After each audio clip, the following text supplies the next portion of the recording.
Topping today's news, the demolition of derelict buildings began in downtown Nassau. An American woman and two Bahamian men charged with plotting to kill her husband on Abaco.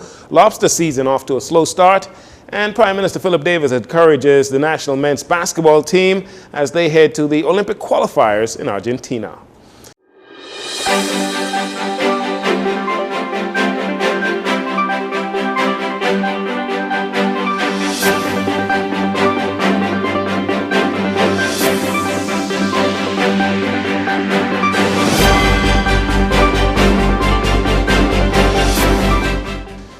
Good evening, Bahamas. I'm Jcn Saunders. This is your JCN Evening News. It is a pleasure to have you join us.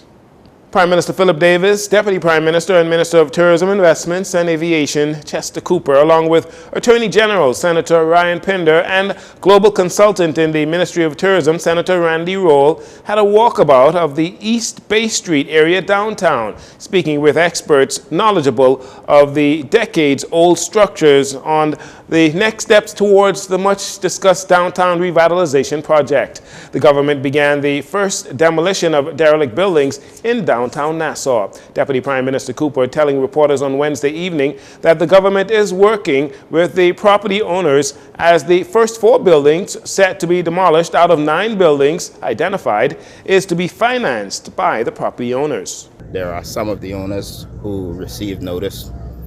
Some are concerned about demolition and have made alternate proposals. The bottom line is we want to work hand in hand with the stakeholders. We don't want this to be a forced operation, but we want it to be a partnership.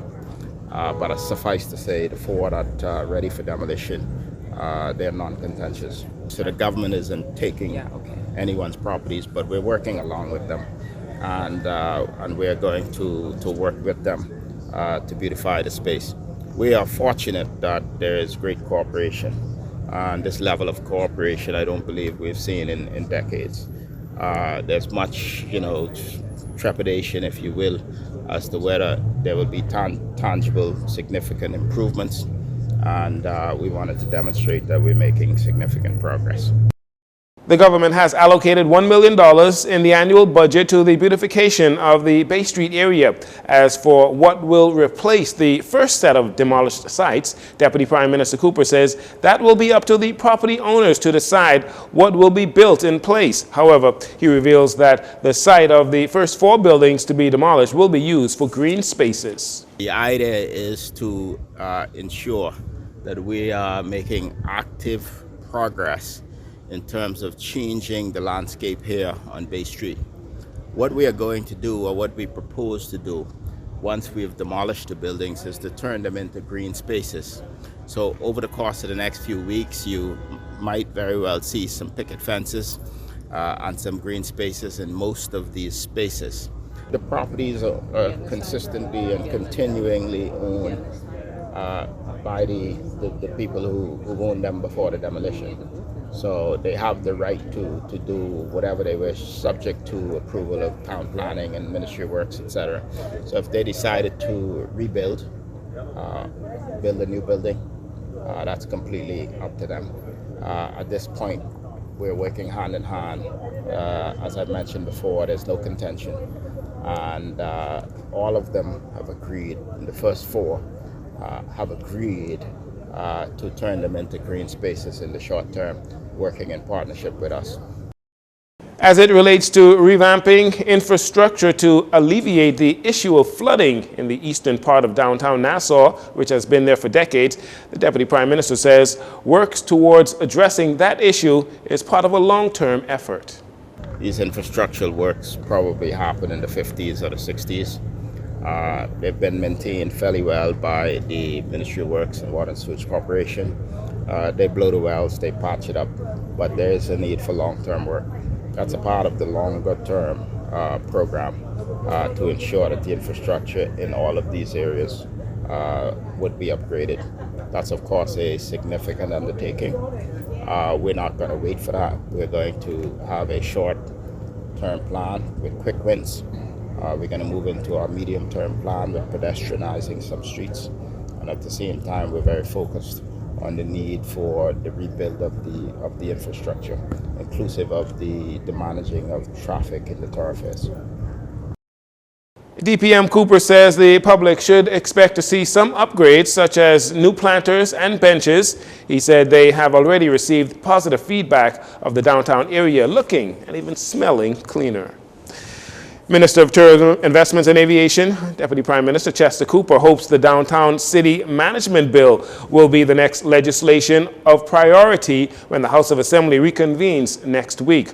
According to the Deputy Prime Minister, there has been further consultation surrounding the bill, which, if passed, will legislate more authority for government to address certain issues with the city center, such as the management of downtown, its parking, being able to raise revenue, and to beautify Bay Street. The AG is working on it, and we've had consultation from many of the stakeholders, and I can't give a specific timeline. I believe the government priorities have been on other pieces of legislation. I'm told that we've passed more than 100 pieces of legislation since we came to office. So we've been very busy. The AG and his team have been very busy, and this is something that I hope to be able to make priority once the House reopens. Earlier this month, co-chair of the Bahamas-Nassau Partnership, Charles Clanaris, said it is crucial that the bill has the proper legal authority to raise revenue to finance downtown operations. He said it is up to the merchants and property owners whether they want to convert their properties into condos or retail spaces relevant to the tourism trade.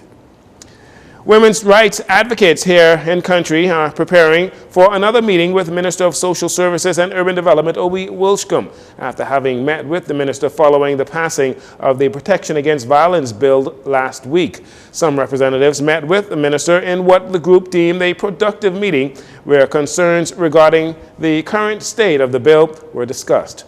According to the statement, the advocates emphasized the impact of the critical information that was missing that would render the bill accessible and supportive for all members of society, noting, however, that it is clear from the meeting that the government is committed to passing the Protection Against Violence bill instead of the Gender-Based Violence bill, leaving the rights group constrained to working within the parameters of the new Protection Against Violence bill. They now say that focus will be on efforts to secure amendments that will bring it in line with some of the fundamental elements of the Gender-Based Violence bill. Podesta Moore, president of the Women's United, says the group appreciates the opportunity to engage in meaningful dialogue with the government with intentions to ensure that the legislation is not useful, but also embodies the spirit of the Gender-Based Violence bill, which they had been working on for over 10 years.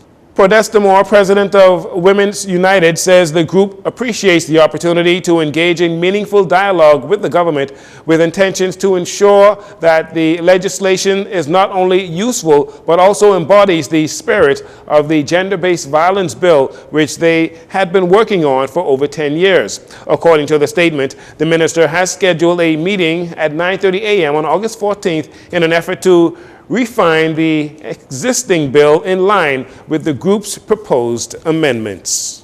From the courts on Wednesday, an American woman standing before Justice Cheryl Grant Thompson, along with two Bahamian men, they were charged with conspiring to kill her husband on Abaco, a 36-year-old American, Lindsay Shiver. She was freed on a $100,000 bail. Shiver was ordered to be outfitted with an ankle monitor as a condition of her bail. Prosecutors say Shiver, her alleged lover, Terrence Bethel, 28 years old, and Ferran Newbold Jr., 29, came up with a plan on July 16 to kill her estranged husband, Robert Shiver.